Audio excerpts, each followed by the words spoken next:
بسم اللہ الرحمن الرحیم۔ السلام علیکم۔ بعض روایات میں ہے جب حضرت امام حسن مجتبیٰ رضی اللہ تعالیٰ عنہ کی وفات کا وقت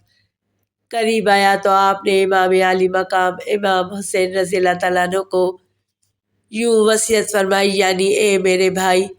میں تمہیں ایک وصیت کرتا ہوں، تم اسے یاد کر لو، سنو۔ جب میں مر جاؤں تو تم مجھے غسل و کفن دے کر تیار کرنا اور میری میت کو اٹھا کر پیارے نانا جان حضرت محمد رسول اللہ صلی اللہ علیہ وآلہ وسلم کی طرف لے جانا تاکہ ان کے ساتھ کیا ہوا میرا ایک وعدہ مکمل ہو جائے۔ پھر تم مجھے میری امی جان کے پاس لے جانا اور مجھے لوٹا کر بقی قبرستان میں دفن کر دینا، اور تمہیں علم ہونا چاہیے کہ میرے ساتھ ام المومنین عائشہ رضی اللہ تعالیٰ عنہ وہی سلوک کریں گی جس کا لوگوں کو اس کے متعلق علم ہے، اور اللہ اور اس کے رسول صلی اللہ علیہ وآلہ وسلم کی معاذ اللہ دشمن ہے، اور ہم اہل بیت کے ساتھ بھی ان کی کھلم کھلا عداوت ہے۔ اس کے بعد جب امام حسن رضی اللہ تعالیٰ عنہ کی روح قبض ہو گئی اور چارپائی پر آپ کے جسد اطہر کو رکھ دیا گیا تو لوگ آپ کو رسول اللہ صلی اللہ علیہ وآلہ وسلم کے مقرر کردہ جنازگاہ کی طرف لے گئے، جہاں آپ صلی اللہ علیہ وآلہ وسلم لوگوں کی نماز جنازہ پڑھایا کرتے تھے۔ وہاں جا کر حضرت امام حسین رضی اللہ تعالیٰ عنہ نے سیدنا امام حسن علیہ السلام کی نماز جنازہ پڑھائی اور وصیت کے مطابق آپ کی چارپائی اٹھا کر مسجد نبوی شریف میں لے گئے۔ جب آپ کی چارپائی رسول اللہ صلی اللہ علیہ وآلہ وسلم کے پاس رکھی گئی، چھوٹی چھوٹی آنکھوں والا ایک شخص ام المومنین سیدہ عائشہ کی طرف گیا اور انہیں بتایا کہ لوگوں نے حضرت حسن رضی اللہ تعالیٰ عنہ کا جنازہ اٹھایا ہوا ہے اور چاہتے ہیں کہ انہیں رسول اللہ صلی اللہ علیہ وآلہ وسلم کے ساتھ دفن کر دیں۔ حضرت عائشہ رضی اللہ تعالیٰ عنہ نے یہ خبر سنی تو فوراً یک زبان پہنائے خچر پر سوار ہوئی اور وہاں پہنچ گئیں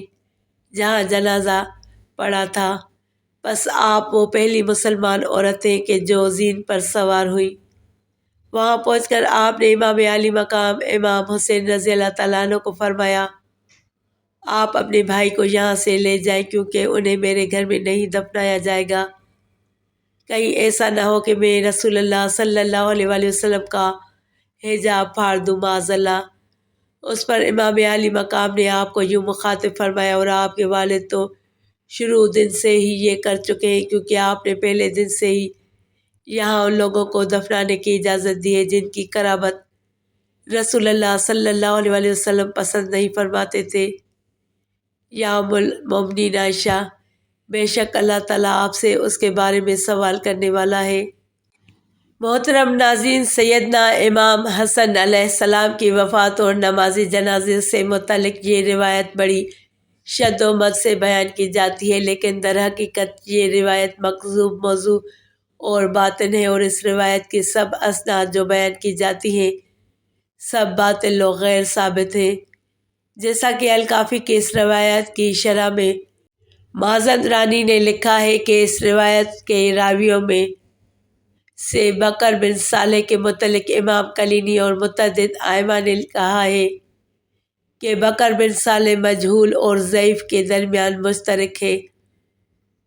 اگر بکر بن صالح امام جعفر سے روایت کرتا ہے تو مجہول ہے، اور اگر وہ بکر بن صالح رازی ہے جو امام کاظم سے روایت کرتا ہے تو وہ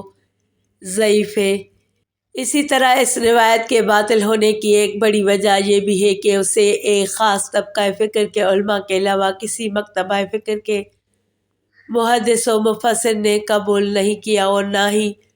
اس کی طرف دھیان دیا ہے۔ چنانچہ اسی ضمن میں ایک روایت ابو الفرج اصفہانی نے اپنی سند کے ساتھ نقل کی ہے اور کہا ہے کہ حضرت امام حسن نے ام المومنین حضرت عائشہ صدیقہ رضی اللہ تعالیٰ عنہ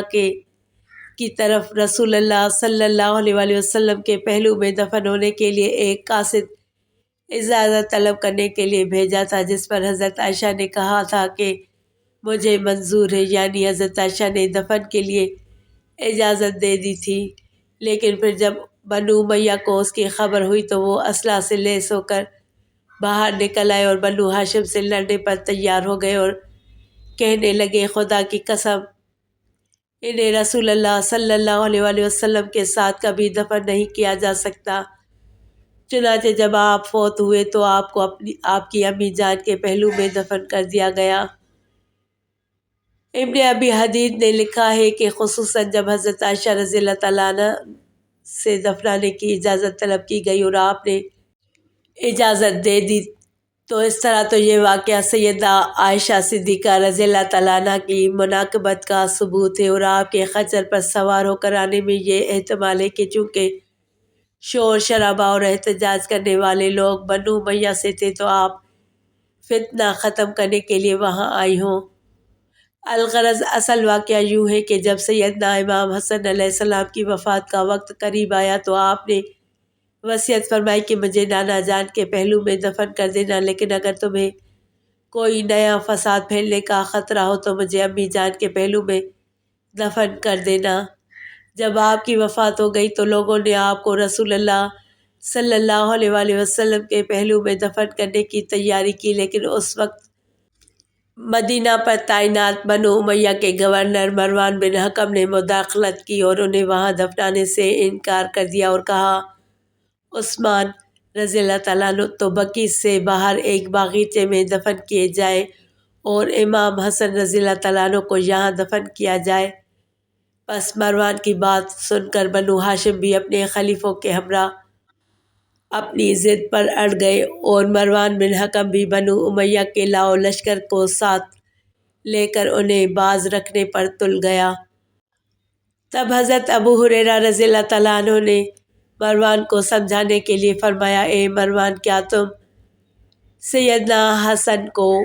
یہاں دفنانے کے لیے منع کرتے ہو، حالانکہ رسول اللہ صلی اللہ علیہ وآلہ وسلم نے ان دونوں بھائیوں کے متعلق فرمایا ہے کہ یہ دونوں جنت کے نوجوانوں کے سردار ہیں۔ یہ سننے کے باوجود مروان اپنی ضد پر قائم رہا تو ام المومنین حضرت عائشہ نے مداخلت کی، کیونکہ جب آپ نے ہتھیاروں سے لیس مسلح جنگجو دیکھے تو آپ کو فتنہ و فساد پھیل جانے کا ڈر پیدا ہو گیا اور خون بہائے جانے کا منظر دکھائی دینے لگا۔ پس آپ نے وہاں موجود سب کو مخاطب کرتے ہوئے فرمایا یہ گھر میرا ہے اور میں یہاں کسی کو بھی دفنانے کی اجازت نہیں دیتی۔ چنانچہ محمد بن علی علیہ السلام نے اپنے بھائی امام حسین علیہ السلام سے کہا بھائی جان اگر بھائی وصیت کرتے تو ہم انہیں یہاں دفناتے یا ان کو دفنانے سے پہلے مر جاتے، لیکن انہوں نے استثناء خود ہی پیدا کر دی تھی کہ اگر تمہیں فتنے کا ڈر ہو تو مجھے میری امی جان کے پاس دفن کر دینا۔ اب جو کچھ یہاں منظر ہے تو اس سے بڑا فتنہ اور کیا ہوگا۔ پس سیدنا امام حسین رضی اللہ تعالیٰ عنہ نے جنازہ لیا اور بقیع شریف تشریف لے گئے۔ یہی حضرت ابو ہریرہ اور ابن عمر رضی اللہ تعالیٰ عنہما کا موقف ہے۔ سیدنا امام حسن کی شہادت پر تمام مدینہ مغموم ہو گیا، بازار بند ہو گئے اور گلیوں میں سناٹا چھا گیا۔ کہا جاتا ہے کہ بنو ہاشم کی خواتین 1 سال تک مغموم رہیں۔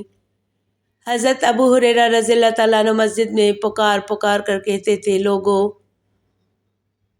آج خوب رو، کیونکہ حضرت محمد صلی اللہ علیہ وآلہ وسلم کا پیارا اس دنیا سے اٹھ گیا ہے۔ محترم ناظرین، سیدنا امام حسین علیہ السلام کی نماز جنازہ پر جو پتھر وغیرہ پھینکنے کی کچھ روایات بیان کی جاتی ہیں وہ سب من گھڑت اور باطل ہیں، یہاں تک کہ تمام مکاتب فکر کے کسی مستند کتاب میں اس کا تذکرہ نہیں ملتا۔ دعا ہے رب العالمین ہمیں دین حق سمجھنے اور اس پر عمل کرنے کی توفیق عطا فرمائے، آمین۔